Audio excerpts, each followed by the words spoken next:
มื่อมาแล้วน้ำมาไม่ถึงไม่สินาทีพวกเราไม่เข้ามาเข้ามาไม่ทำอะไรมันไม่คิดจนแต่ในเมื่อว่าคิดไม่แค่พายเลยมาไม่น่าเห็นเมื่อว่าคิดไม่ขนาดนั้นน่าเห็นเลยใช่จริงมันก็เมื่อโคมีแค่นี้เลยก็เท่าที่เราจะไม่ว่าคิดไม่คิดอันนั้นมาเท่าไม่คิดช่วยอีกว่าดีมันคิดอีกว่าดีมันคิดว่ามันไม่คิดกับเมื่อมันน่ะเป็นว่ามาตัวเมื่อ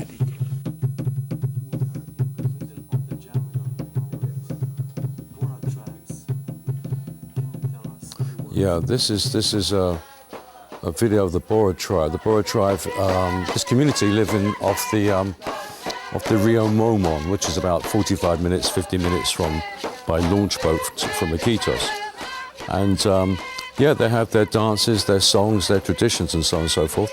And they're very, very hospitable to visitors and tourists and so on. So if you're a tourist and you're in the area and you go to the Bora village, they'll certainly bring you into their dance. They call it the Anaconda Dance. They dance like the anaconda. Yeah, and they'll grab your hand and they'll drag you into the dance as well. Anaconda, yeah. Look, there you are, Anaconda. Yeah. And the craft work is very, very lovely here. I mean, those bags are made of tamshi. Oh, just missed them. Tamshi, which is an aerial root which they chew and they form into kind of a thread, very, very strong, and lots of handiwork. And you see behind that the anaconda painting, that's painted on tree bark. So I very much use natural materials, tamshi, tree bark, and so on and so forth.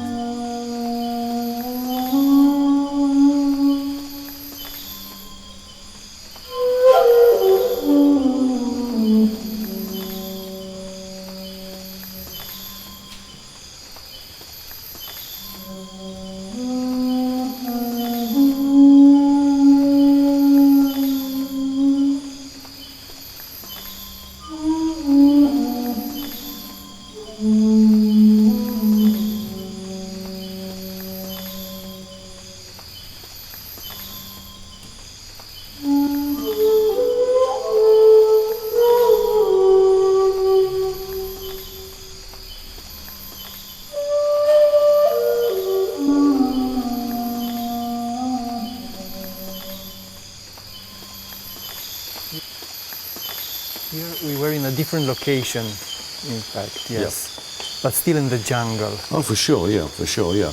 And now we are listening to the sound of the jungle. Tell us a few words. It's an amazing experience, Howard. Well, you're hearing hear the rain fall on the leaves, that lovely pitter-patter rhythm of the rain. But the thing about the rainforest, I mean, I rather use the word rainforest than the jungle because that's what it rains and it's a forest.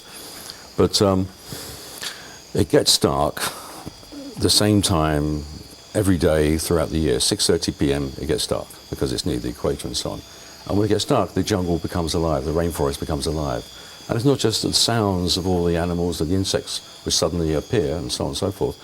When you really kind of get into it, when you really get into the rhythm, the song of the rainforest, it comes in groups. Over there, first you hear a group of frogs making their croaking noises, and then over there you hear some birds, and when that's finished there's some monkeys making noises and so on and so forth, and insects. So there's a real rhythm to it, but unless you pay attention to it and you're in that rhythm every evening, you may not see it. But it's a very, very beautiful kind of song. It's like all the animals and the birds and the insects are the voice, the vocal cords of the rainforest. It's very, very attractive and very beautiful. Symphony orchestra with voices and beautiful. What an experience. Howard Charing, thank you for this hour full of rainforest of life, for visionary art. You're author, you're artist, you're best-selling author with plant spirit shamanism. Amazing book. Yeah. But you edit also Pablo Amaringo's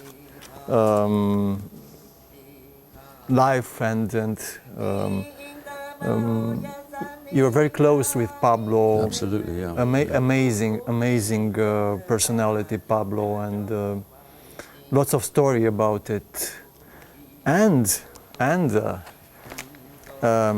we have the privilege here in Romania to have your next book published from three publishing house, Editura Trei. Editura Trei, yes.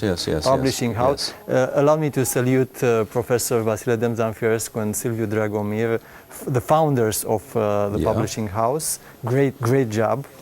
And we have your book, so The Accidental Shaman, published in Romania from the first time, yes, and after will be published in the States? That's correct, because I wanted to publish a book in Romania, and I had contacts with Romanian publishers and so on and so forth. So what I did when I did the negotiations with the American publisher, I excluded the Romanian language rights from the contract. So they have the rights to all languages, all territories, except Romanian. And because it's a different kind of publishing schedule, different size publishing houses and so on and so forth, the book in Romanian comes out about a year before the English language version comes out. And there is the a picture there of the American version, you know, and it's very lovely. And what is really even nicer, they chose, I had nothing to do with this, they chose one of my own paintings as the book cover. So I'm very pleased with this. It's very nice to see that, and so on and so forth. So, but the Romanian language version comes out 1 year before the English language and other languages and so on and so forth. So that's nice. That's good. That's good. The Accidental Shaman. So, shall we start with an elevator?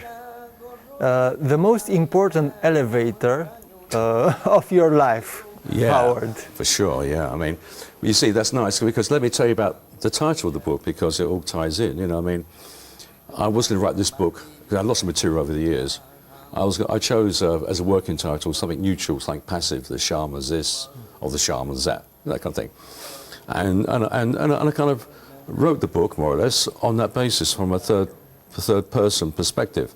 Then one day I'm having a shower, and the voice, which you'll read about in the book more, the voice that came out as I'm in the shower said, "Howard, title your book, The Accidental Shaman."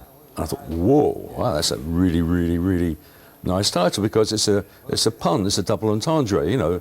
I had an accident and the whole thing, so it's very lovely.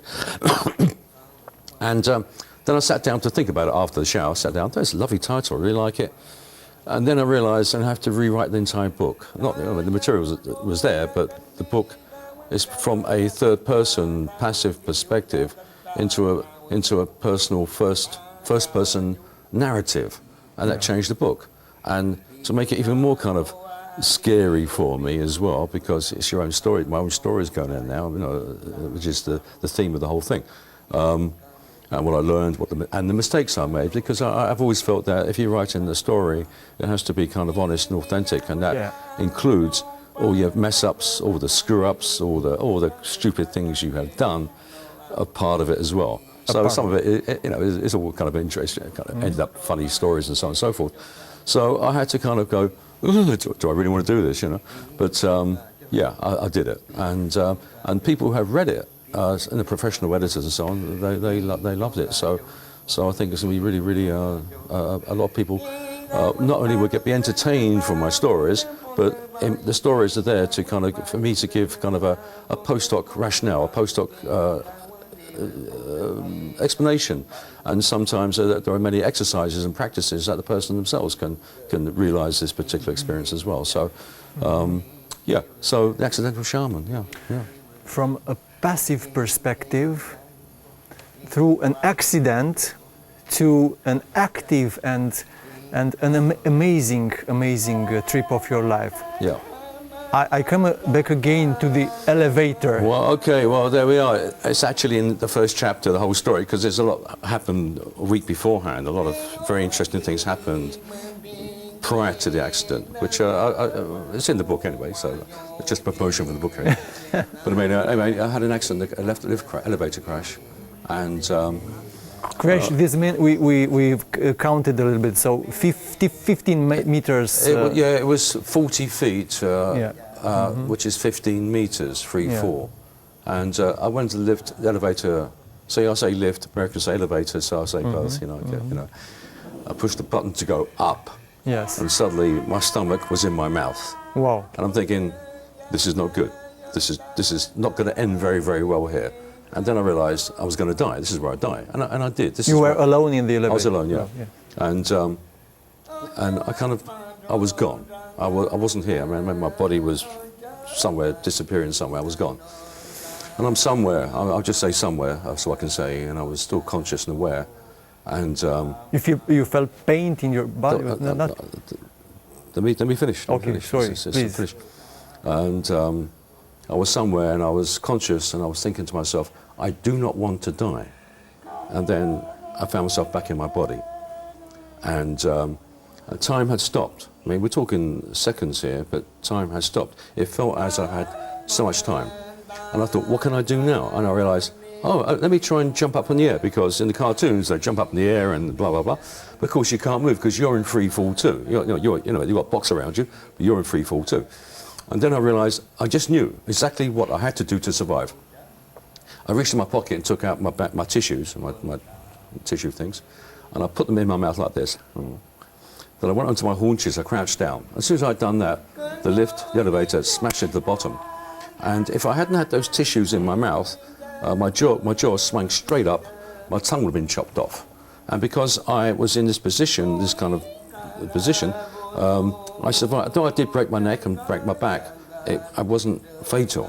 It wasn't, because the impact got spread through the body and so on and so forth. And that elevator crash changed my life, for sure, because one minute I'm very fit, very sporty, doing marathons and all that kind of gym work and so on and so forth. And the next minute I can't even stand up. I can't even support the weight on my head and my shoulders because of the broken neck. So I was in a bad way about 3 years. Really kind of. 3 years? 3 years, yeah. Feeling very sorry for myself. Very miserable, very sorry for myself and so on and so forth. But things changed, and amazing things happened and so on and so forth, yeah. But it was the elevator crash which did change my life. And although it was a catastrophe from one respect, what's happened since then, I wouldn't turn the clock back. Yeah. We sometimes need a catastrophe in order to change radically our lives and to develop in an amazing way. Yeah. I'll just try and pay attention now to the messages before it becomes a catastrophe. That's the all. Messages. It's a message. So 3 years you suffer a lot physically and of course psychically. But what's happening that you choose to go to the Amazon? Well, how come? Oh, you're moving ahead here. We're talking. The accident was 33 years ago, in fact. Mm-hmm. Yeah. So my life changed. My life changed obviously physically and so on and so forth. But and I was still working in the industry. I was a manager in American Computer Corporation and so on and so forth. But because of my experience, my world changed. And the two worlds, the world I was living in, the world I had and so on, seemed to be more alienated from what was going on with me. So it was a gradual thing, my own healing process, and things that were happening to me and so on and so forth. So it was a gradual kind of parting of ways, my old life and this new direction and so on. And so that took place over a number of years, that shift, yeah. The shift, the gradual shift. Lots of people feel more and more alienated of the life of this crowded city, yeah. And this is a kind of a message. So we better hear before, if we feel that we are not belonging to the environment that we have. I agree completely. Of course, it's not easy to change your life. You've got a life, you've got a family, you've got a job, you've got responsibilities, obligations, because that's the first thing that people come up with. I have obligations, I have duties, I have responsibilities, I can't change things. And that's what stops many people from changing the direction of their life or following their heart, following their feelings, following the message of the higher consciousness of their soul, and so on and so forth. And invariably, in the long run, if you don't do that, things will not work out well for you. You'll not be happy, you'll not be contented, and things will also, in some way, fall apart. When things fall apart, it's best to recognise they're going to fall apart, not because it's a bad thing, because you have changed, you have gone through some transformative experience, and what you have already existed as already is no longer working for you. But it's a tough decision to make, and I wouldn't dream of judging anybody or making any comment, because it's a very personal, very subjective situation for an individual. And now you may teach us about those things, because you experienced on your own body and own life, plus that you have some special experience about the states of consciousness, in order to feel the difference. For lots of people, this waking state is the only one. They never knew. Maybe the dream state, and that's all. So, can you tell us what you learned from the experience, from the tradition in Amazon, the ceremony and so on, and if we can do something in this order with our lives? Well, look, I mean, I can't just replay what you just said, because I just have a different view of this, okay? Because, well, I understand what you said to me as a dissonance between the rational, logical mind and the heart. Yeah. This is what we're talking about, really, And I know people are drawn to this kind of work. It's not something you can logically decide, oh, my life is this or that, therefore I would do this. That's not going to happen. It happens from a feeling. You are like a magnetic attraction to you, to a new thing. And this is a kind of it's happening everywhere. I don't want to say it's a massive global transformation, but it's certainly a transformative event which is happening increasingly with more and more people, and also with the younger generation. So it's a generational shift since the 1960s, for sure. And the people are in some way becoming, the prerequisite is to be more in touch with your feelings. Once you're in touch with your feelings, then you're more open to the message that what you are doing right now doesn't nourish you, doesn't feed you. There has to be a shift. And for those that can and prepared to take that risk, because it is a risk, you're jumping into deep water. You don't know how deep the water is. There is a lot of potential there. So yeah, it's if you hear the message of your body and your feelings and your heart, that's a prerequisite. It's not a logical decision to make. But the voice, so I hear a voice telling me, you have to do the change. I may listen critically to this voice, telling, oh, but this voice wants to destroy myself, my career, so and so on. So are we able to listen the real voice of ourselves? So if the voice said to me, quit from your usual life, this is the real voice? Or it is something very wrong? We may still listen ourselves? Yeah. Well, look, I mean, I don't want to encourage the idea that we're separate voices and so on and so forth. I don't want to say, oh, there's this voice and that voice and this voice. But, yeah, but people become dissatisfied. We're not talking any secret here. People are dissatisfied with their life. I spend 3 hours a day traveling to work. I spend doing this, and I hate the job. It's not fulfilling me. My relationship isn't working for me. It's not making me happy. Well, there is your message. Yeah, there's your message. Do something. There's your message. If you continue the way you are, you know where it's going to go. It's going to go to kind of possibly illness and happiness and whatever, and general dissatisfaction. But it takes courage to change, because you're not just dealing with your situation, you're dealing with the culture which which places higher value on the material aspects of the world, and less value, less worth on a spiritual, personal, emotional aspect. You know, particularly for men. For men, it's much more difficult as well to make that Interesting. turn. So I think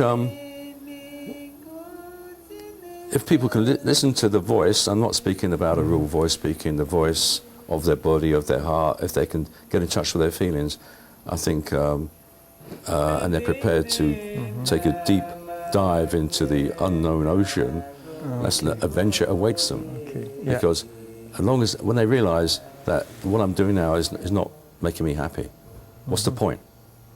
I'll do something different, you know.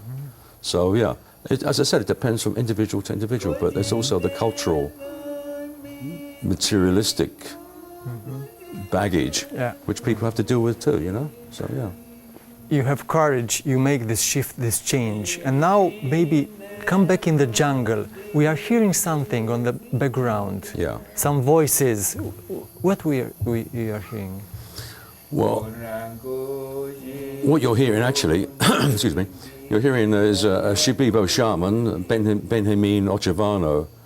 This was recorded, I recorded this back in about 17, 18 years ago. And he was 82, 83 then. 82, Then, yeah, wow. And he could sing all night. And I saw him about 5 years ago. And there you go. The Shipibo have a vast vocal range from a high falsetto to a very, very deep, deep bass. And they can switch very, very, very, very quickly. And these chants are called Icaros. They're medicine songs. Medicine songs? Medicine songs. It's the ayahuasca, which with their shamans they consume, and you drink with them. And the ayahuasca sounds through them. So they're actually, although it's a song on one level, it's actually a vibration. They're actually altering consciousness through sound. And as a shaman, they can perceive for a person's psychological state of consciousness, if they're unwell, their illness, because they work in vibration. So a person is not just a physical block of human person. They're like a web, a nest, a network of energy and field vibrations. And I'm using this sound metaphor. If there's something wrong with that person, they will see a dissonance in that field. And through their chant, they can heal that dissonance, and the person becomes well again. It's very, very beautiful. You know, very lovely. And the chants are very, very important. The shaman through the chant can alter and shift a person's consciousness. But, you know, if you're sitting here, the guy's singing and da-da-da, but when you actually participate in this, when you actually do this yourself, then you know it. You know, I mean, this is the old story, isn't it? Knowledge and wisdom. You know, knowledge you can read about, oh, this is why they do this is why those feathers in their hair, this is why they sit like this. But only when you actually participate, when you actually drink the medicine, then you have wisdom, or epignosis, and so on and so forth, you know. Ayahuasca, singing through your voice, what a perspective, what a perspective. Mother Ayahuasca? Yeah, yes, yes. Now, having said that, you know, you have to do it yourself, you have to sit, you have to do the chant, the Icaros yourself, and then you know, then you understand what's going on. You know, it's a very complex area. I mean, the use of sound to alter consciousness, and it's not just a sound that, although it's a human making that sound, the sound is coming from somewhere else. And you know, people who listen to spiritual music, you know, mantras and Hindu chants and so on, you know that sound is coming from somewhere else. That sound is not, it's being made by a human, but the actual essence of that sound has a different location, and it can alter consciousness, a mantra and so on and so forth. Yes. So it's very similar principles with the Amazonian Icaros. Wow. And now, maybe to come to Pablo Amoringo. Yeah.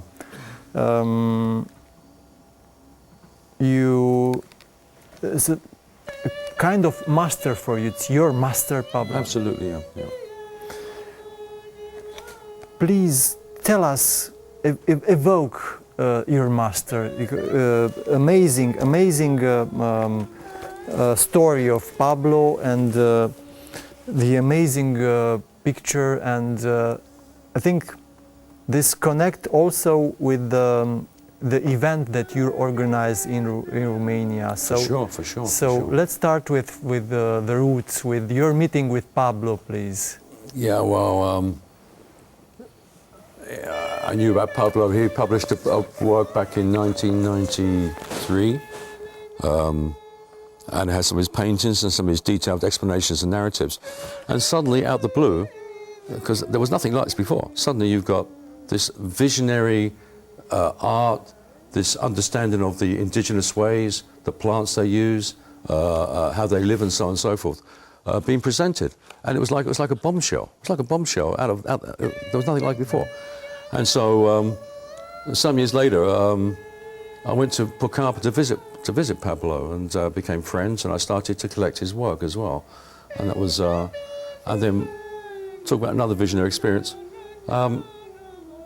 Back in early 2007, I was drinking ayahuasca in the Amazon, and the whole visionary imagery was Pablo Maringo orientated, his motifs. And then, during this ceremony, this voice sounded again, the voice, it said, Howard, it always starts with Howard, you know, that gets my attention, Howard, write a book about Pablo and his new paintings. I thought, whoa, okay, wow, you know, never ever thought about a thing like this before. So I was following down in my hammock and thinking about it, and I realized, yes, it's gonna do it. So I spoke to my friend Peter Clausey. I said, blah, blah, blah, this is what the vision was. Oh yeah, let's go and talk to Pablo. So next, after we finished the Amazon, we took the plane to Pucallpa, also on the Amazon, but it's a different location. And we spoke to Pablo and asked Pablo, and his face lit up, you know, and that was the beginning of the arrangement. And little did I know at the time that he wouldn't be alive to see the book. So the book takes on a kind of a whole different quality, because in many respects that is his final artistic testament together. And we catalogued and indexed the paintings. We made sure some of the paintings which were being affected by the climate were restored, and so on and so forth. So we really wasn't just about the book; it was about, you know, saving the work and bringing Pablo's work into the wider field of consciousness.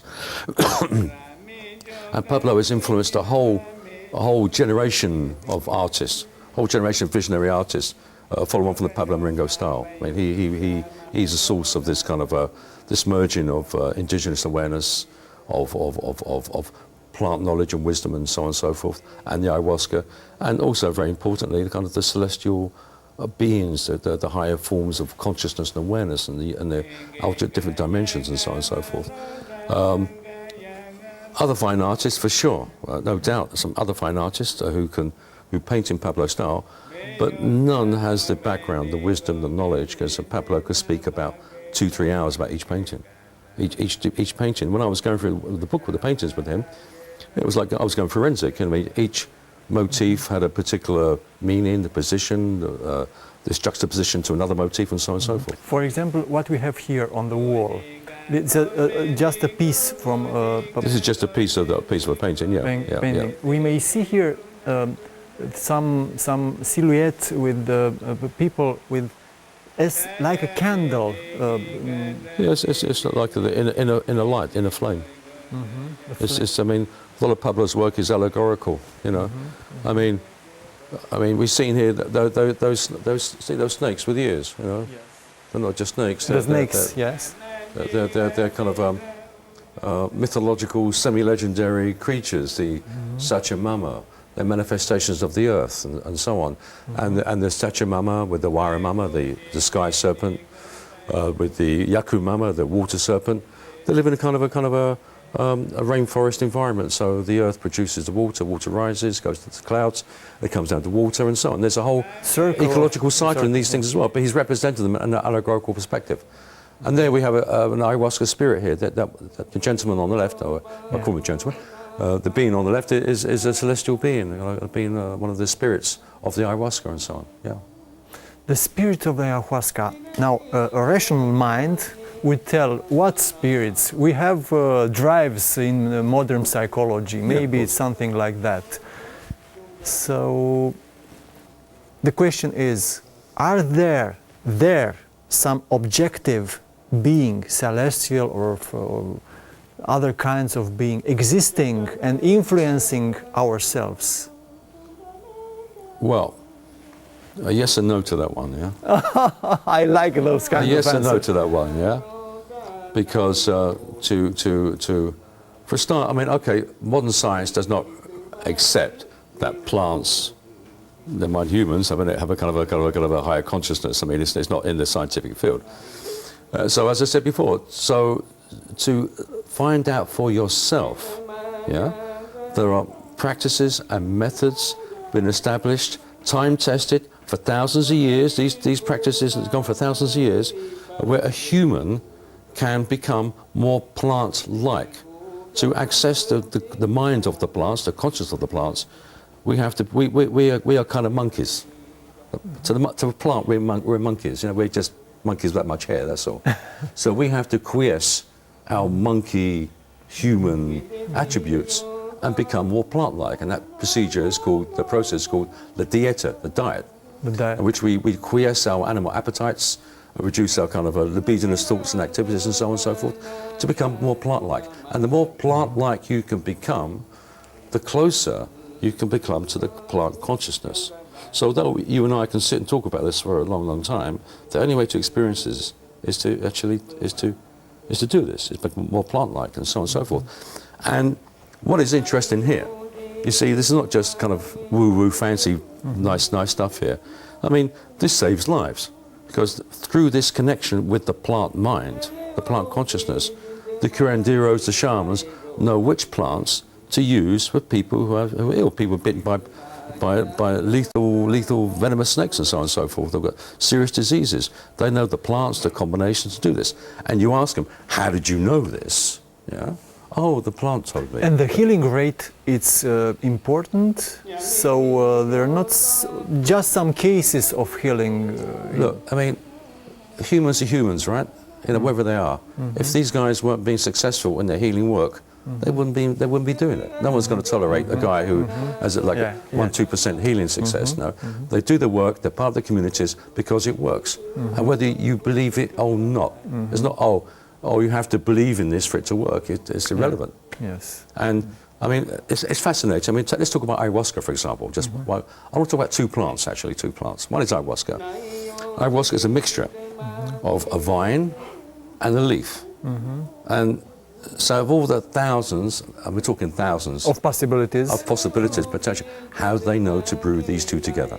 You know, when you ask, it's, the plant told us, the plant showed us, the plant said, do this with this plant and that with this plant, and you'll have this particular doorway. It's like a restoration. So you go back in the myths and legends of the indigenous people, what they all say basically, I'm speaking, summarizing here, was in early days, in the ancient days, men could talk to animals, we could communicate with trees, there was one language, we were all connected. And then, whatever it was, whatever the metaphor is, the man in the moon, or the logical, rational mind came in and chopped it, and whatever happens off, that connection was gone. But now we have the vine and the leaf, the brew, we can restore that rope. The rope which was broken, the vine which was broken, is now restored. Obviously it's a kind of a creation myth, but they're all very, very similar. All very similar. I mean, not just in the Amazon, but in our mythology as well. You know, once a time, Garden of Eden stuff, you know, humans could talk to animals. You know, we were connected to everything, you know. That's pretty much consistent in world legends. But here it's not just a legend, here it's actualized, this kind of story. So that's one thing. The other thing we'll talk about is another plant. I mean, the plant which saves lives. It's called, I forget the name of it now. My brain's kind of not working here. Yorgon Sacha. And there is a very, very dangerous snake out there in the Amazon. We call it Bushmaster. It's a deadly viper. Not because it's poisonous, but because this snake is aggressive. Most snakes, they hear people, they disappear. People are not. Animals know what people do. You know, we kill them. We eat them and kill them or whatever. But this snake is aggressive. It will attack you.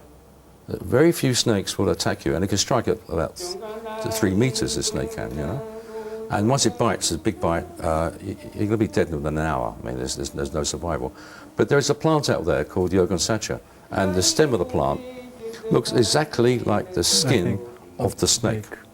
You know? I mean, and so on. So if you take the root, you apply poultice, you mash it up, apply poultice to the wound, the person will survive, and so on and so forth. And it really connects into Western medicine as well, with Paracelsus, with the signature of doctrinary signatures and so on, homeopathy and all these kind of things. They're all kind of shamanically orientated medicine and so on and so forth. So, and Western medicine is fine. I won't say the Western pharmaceuticals. I'm not talking about pharmaceuticals. The people in the West are finding more and more natural plant medicines from the Amazon are very, very effective. I mean, one popular one here is cat's claw, Untitled. It's very good for colds, flus, for arthritis, and so on and so forth. Kidney stones. There's a medicine, a plant called Chanca, which means, it's a hybrid word, stonebreaker. Chanca is Quechua and Piedra is Spanish, and that works successfully. So people are being drawn more and more to these natural medicines because they work. These shamans and healers and curanderos, they do their work because they're successful. So it's not something which is fanciful, it's something which is well-grounded, well-solid, and time-tested. Howard, may I connect with the tree in Bucharest here? Yeah, for sure. In order to do that, I have to fast, to make a dieta or something to... Well, you know, well, let me just tell you this. It's very difficult to quiesce into a plant state in a city. It's very difficult. I've tried it. Very difficult. You need to have tranquility.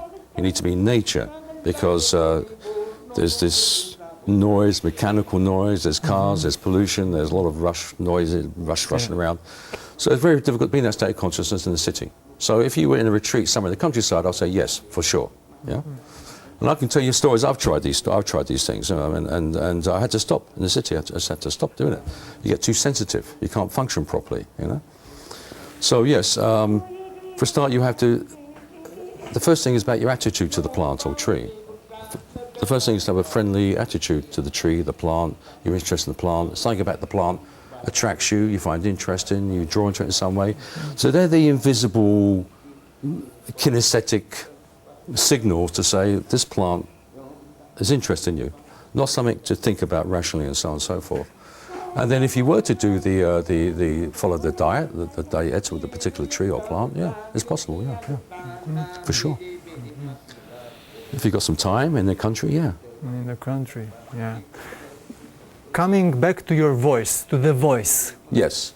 The voice speaks to you again and tell you that you have to organize a very important event in Romania. Tell us, please. Well, you know, I mean, it's one of these stupid stories here, you know, because I had a problem with my eye. Okay, so I go to the eye clinic, and they put these drops in my eyes, and I can't see a thing. My pupils are dilated. I'm all blurry. And it's sore. And I get back home feeling really, really miserable. You know, I'm sorry for myself, you know, that kind of stuff, you know. And I think, okay, I'll put some music on, you know. I'll put Beethoven on. Beethoven's Third Symphony, that's uplifting, you know. So I'm listening to Beethoven, my eyes are sore, and I'm feeling blah, blah, blah. And I'm thinking, Howard, what the hell are you bitching about? Beethoven was stone deaf. And that didn't stop him from composing the most amazing music. That didn't stop him from conducting orchestras, playing the music, even though he couldn't hear a thing. And then I think, what am I moaning for? And suddenly that lifted that mood. Then the voice said to me, Howard, next year in Romania, organise a conference on consciousness. Wow. Yeah. So that's how it started. And I never ever thought of doing a thing like this. It's a very, very big organisation, big event. And I'm just a simple guy who wants an easy life and just taking it easy, basically, you know. So that's what's happening in June in Romania, in Bucharest. So some of the most prominent authors, thought leaders, and so on and so forth are coming here. We have a short video, maybe right. we'll see. Okay. And there was also a problem of money. So in order to organize, you need some resources, financial resources. Well, you know, universe is strange and mysterious, you know what I mean? So the day I'd said, okay, if I get the resources for it, I'll do it, yeah? Okay, so you put a condition.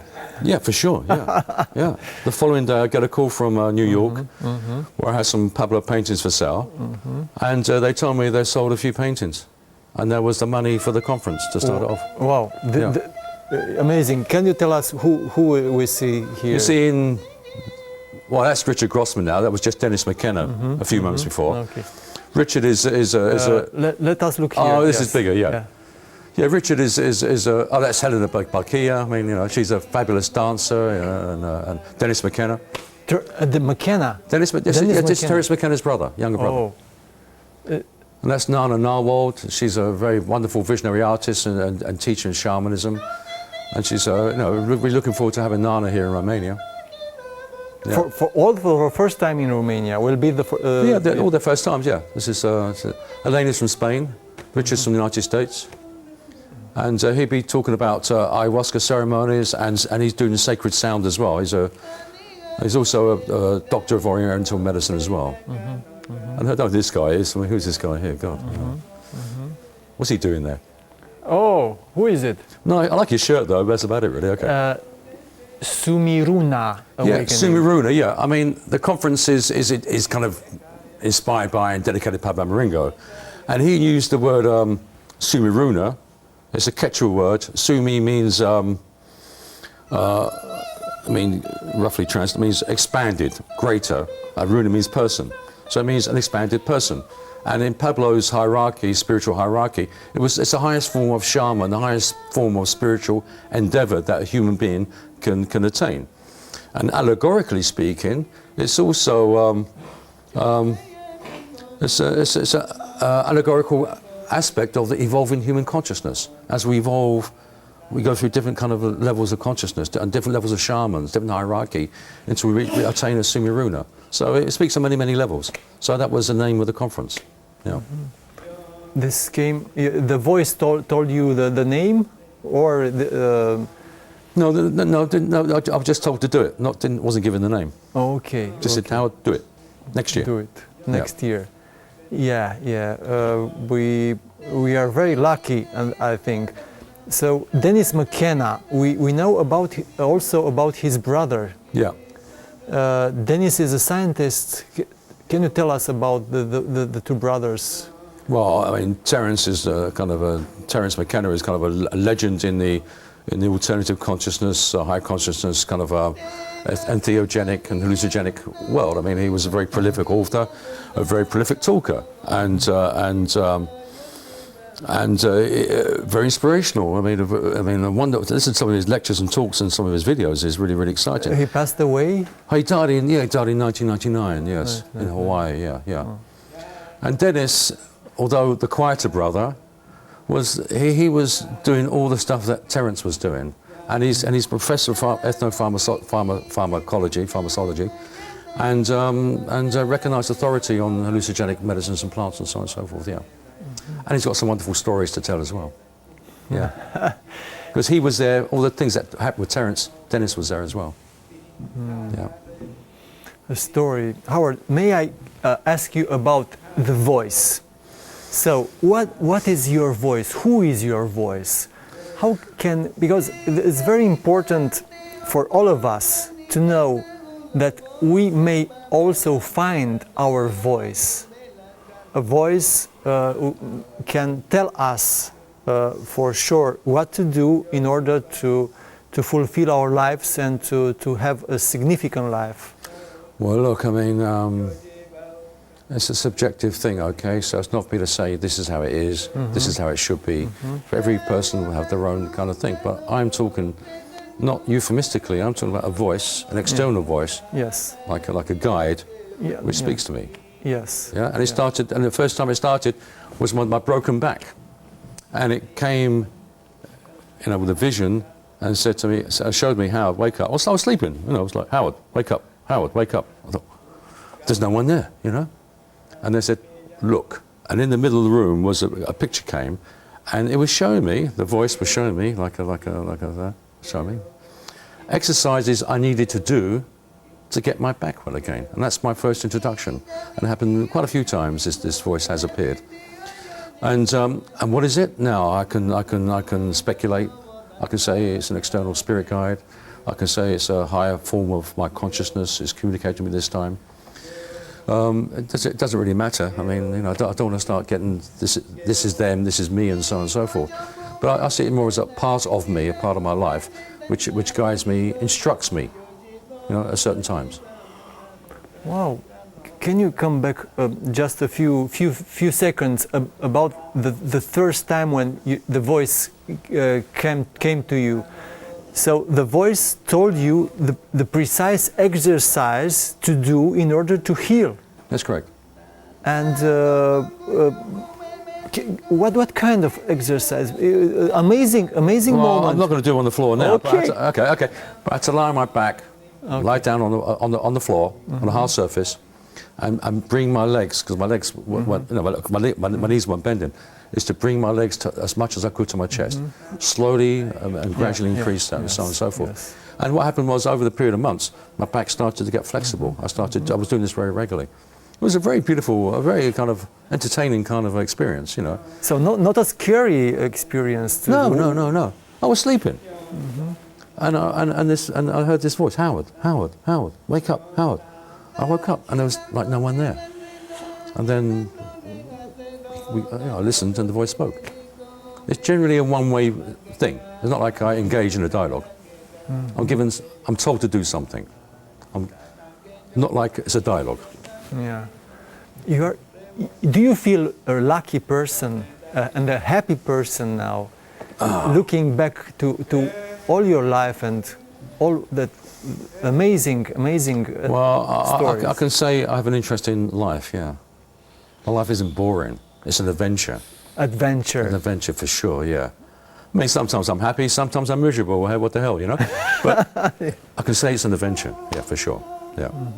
We need adventures. We cannot be stuck and blocked in Yeah. yeah. I think adventures keep us young. Adventures keep us alive. You know, if you do the same thing every single day, the same repetitive thing every day, and I'm not judging anybody, but for sure you can see that you're not living your life as you could live. The potential is not there. So I'm very much an advocate for people doing new things, making mistakes, changing their life in many ways. Yeah. Without that elevator, now you will be what? You may be what? A remarkable chief in a corporation or what? Your alternative, Howard G. Charing, without the elevator. Yeah, for sure. I mean, as I said, I mean, if you have the feeling that the disquiet, that your life isn't bringing you happiness and joy, you know, it's becoming something which is a burden to you, something which is not bringing you happiness, you know. And if you had the feeling that you would like to do something different, yeah, yes, explore that. But you have to have the impulse. It has to come from within. You can't be told to do this. You have to have that feeling, I want to change. My life isn't really nourishing me in some way. Yeah. Very important. Allow me now, because we have only 8 minutes from our program, a book from For You Publishing House, the Code of Intelligence. I think it's connected in a way with our discussion. Codes. We have codes in order we need codes in order to understand. Are there some codes in plant spirit shamanism? Can we translate it like this, as a code? The plant, the language of a plant is like a code, or it's something rational, a stupid question? No, I think it's more the language of feeling, of senses, of dreams, rather than a code, yeah. Yes, of dreams, of images, yeah. Not rational mind, that doesn't intuitive mind. Yeah, feelings. Yeah. Feelings. We lost this kind of language to feel the other, to feel our body, to feel an institution, to feel a moment, for example, to feel what's happening in this studio now? Yeah. Yeah, that's been the we've lost a connection, kind of a connection. We still have it. It's not like we don't have it. People still feel things. People still feel, this is a good place. I feel comfortable here. People still feel, I don't like it. This place is uncomfortable here. People still have this perception.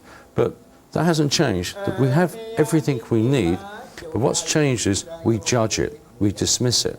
That's the problem. Not so much the feeling is not there. It is there. We have the same sensory awareness, same sensory perception as we've always had. But what has changed is that we dismiss it, we devalue it, we judge it. And so it's only your feelings, oh, ignore that, doesn't mean much, you know, and so on.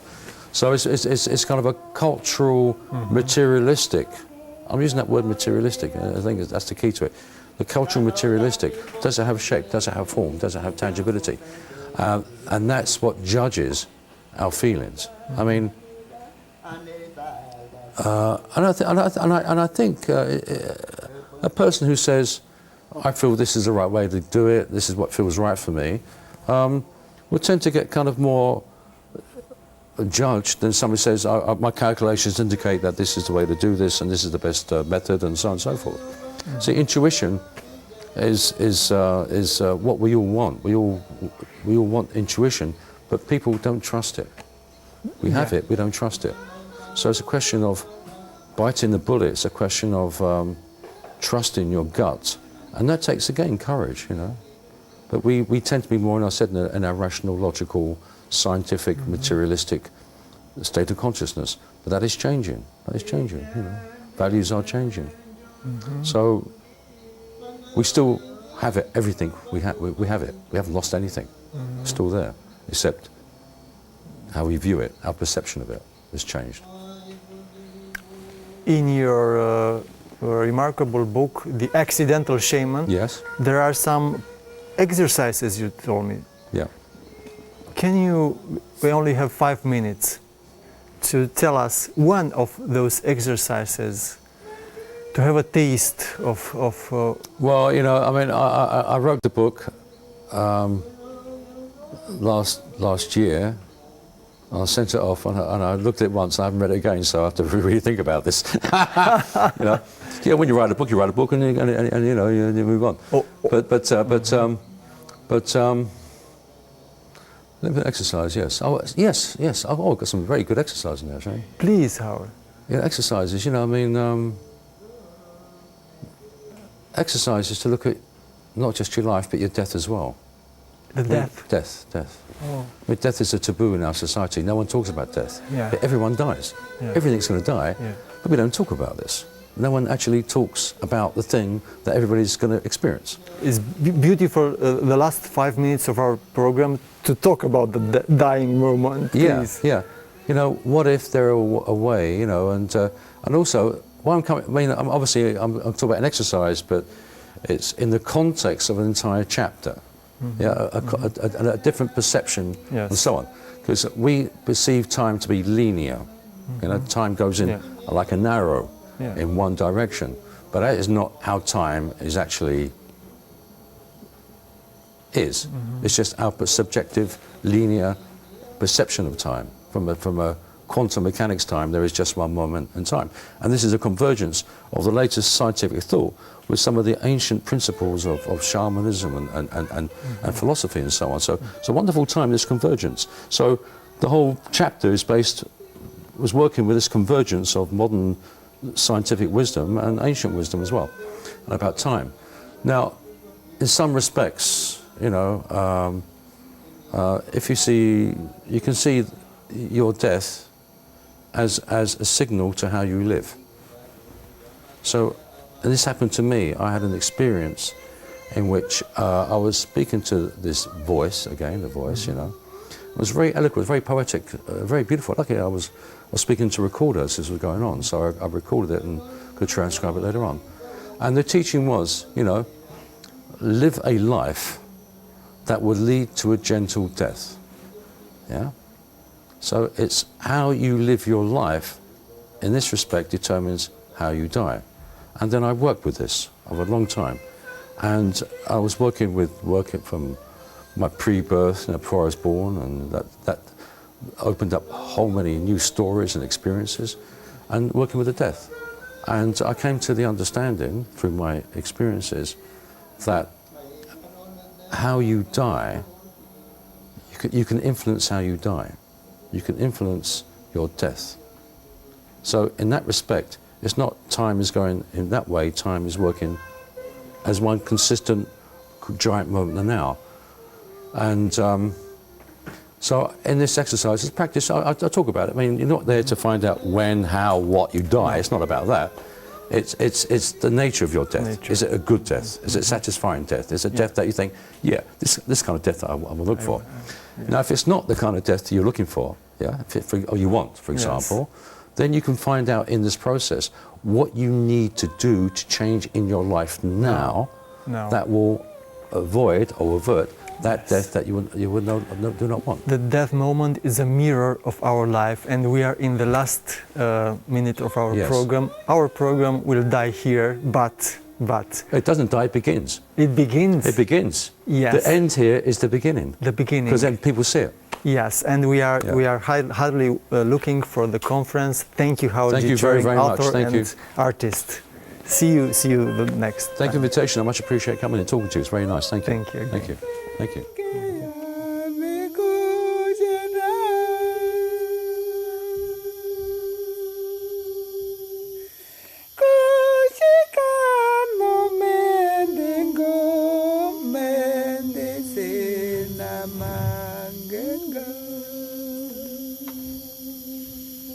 Manganga